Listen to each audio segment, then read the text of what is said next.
And then looking at that because the gut becomes the birthplace of autoimmunity in the body. And they think that it's a combination of leaky gut, an environmental factor, and bacteria dysbiosis, inflammation that leads to autoimmunity, which might have to do with some molecular mimicry, which could be molecular mimicry through a food. It could be through a bacteria. It could be through the combination of a food with our own enzymes like tissue transglutaminase. So there's a very strong connection between autoimmune thyroid disease and gluten exposure and leaky gut, and whether you have celiac disease or not, because you can still develop certain antibodies even without celiac disease that then lead to you attacking your thyroid and then lead to autoimmune thyroid disease. That's probably one of the biggest connections.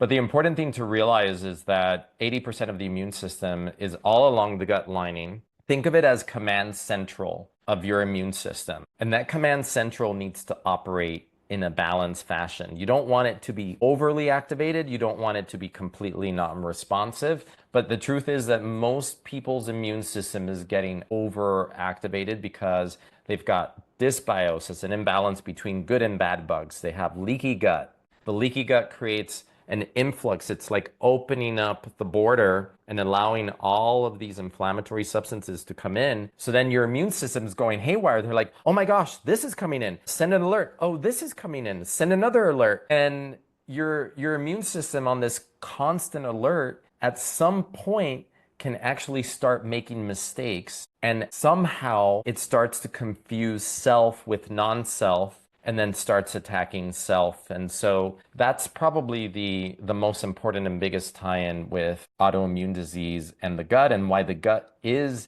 in many ways where autoimmune disease starts in the body. And if you have autoimmunity in your family, like if you're in your 30s and you know that your mom has lupus or your mom has rheumatoid arthritis or somebody has autoimmune thyroid, what you should be thinking about is, what can I do to improve my gut health so that I can reduce my chances of developing autoimmune disease later in life?